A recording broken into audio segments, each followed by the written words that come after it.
There we go. Right, so as you can see from the image, I've gone for a 2-1 away victory for Liverpool. I've got to be honest about this. I battled long and hard with it. I thought to myself 1-0 at first. And then I thought, well, maybe Atleti will pinch one at home. But I genuinely think we'll win this by the odd goal away from home.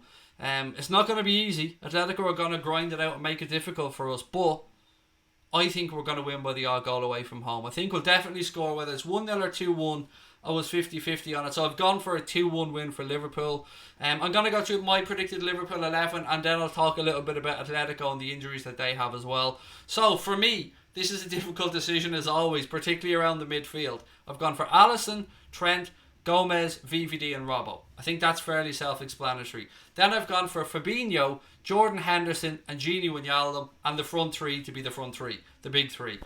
The reason I've gone with that midfield is, and you guys may have noticed this, when Fabinho came onto the pitch against Norwich, you immediately seen Jordan Henderson get much more on the front foot, push out to that right hand side and become a lot more of a threat. Now Gini Wijnaldum is a player that Jurgen Klopp seems to trust on the big occasion. There's an absolute chance that James Milner could start in there, and there's an absolute chance that Alex Oxlade-Chamberlain could go in there.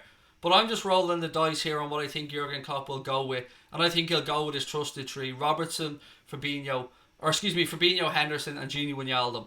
That's my predicted 11.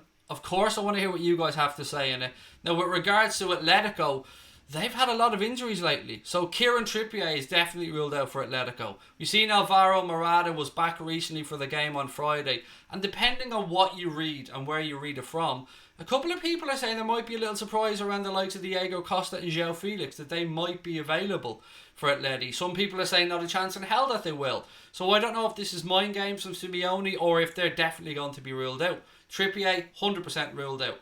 Let's not forget as well that Atletico brought back in Yannick Carrasco during the recent window. So that is another option available to Diego Simeone.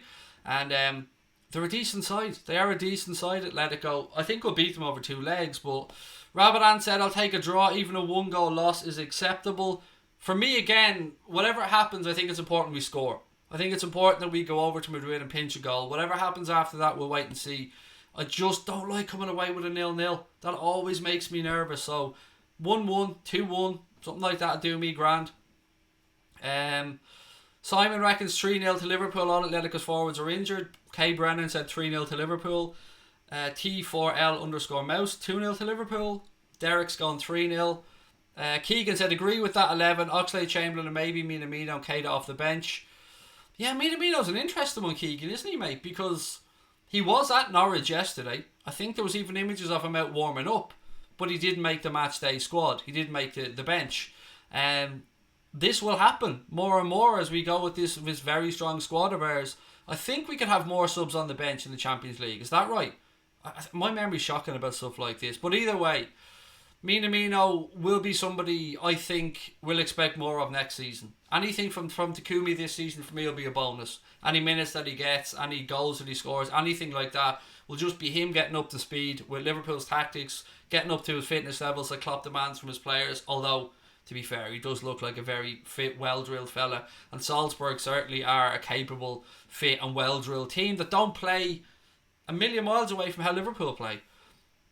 John's gone for 3-0 to us. We don't do 0-0s, Craig, so don't worry, said Rob Shepherd. Ian Greenstreet's gone 2-0 to Liverpool. Stewart's gone 1-0 to Liverpool. Bobby McSmate's gone 3-3. I'd be amazed if it was that high a scoring game, Bobby. But you know what? A 3-3 would be sound. Three goals away from home would be sound. Ben McRoberts gone 1-0 to Liverpool. Dylan Steele's gone with a 1-0. The new King Harry said, Craig, my prediction is a 3-2 win. Vinny O'Brien said, as much as we're winning, I don't think we've hit top gear, but capable of doing so if needed to. Watch out the rest of Europe. Craig Adams said, your team is spot on, but Atletico ain't scoring against the best back five in the world. 2-0 to the mighty Reds. But yes, they are streetwise, Atletico. Let's not forget that. They won't be shy about going to ground. They won't be shy about trying to con the referee for a few bits and pieces as well. That's one thing I can promise you about this Atletico team. They are streetwise. Very, very streetwise when it comes to if you want to call them the dark arts of the game. Whatever language you want to use. Thomas said, it's getting shown on RTE for any Irish viewers. There you go. Boom. Free to air. You love to see it, Thomas. Liam Granby, how are we, Limo? Said my starting 11 is Alisson, Trent, Gomez, VVD, Robbo, Fabinho, Henderson, Milner, Bobby, Mane, and Mo, and 3-1 to us. Again, I did speak earlier on, mate. There is every chance that Jimmy Milner starts in this game, particularly away from home. Dave Sweeney said, Craig, do you think Cater was good yesterday? On the highlights, he looked like he was working hard. Yeah, I think he was alright, Dave. The miss was... I mean, you don't need to tell... You don't need me to tell you about how bad a miss that was, but we got to see how dangerous Naby Keita can be in and around the box, and he's not at his best. There's no denying that, but he's on the road to it, and it was a show of trust from Jurgen Klopp yesterday, and he kept him on the pitch. Didn't take him off the pitch when he was making the substitutions at 0-0. Yeah, I think he trusts him, and I think rightly so, but I would be lying if I said that Naby Keita's at his best, because he isn't. But I think there's still more to come from Naby.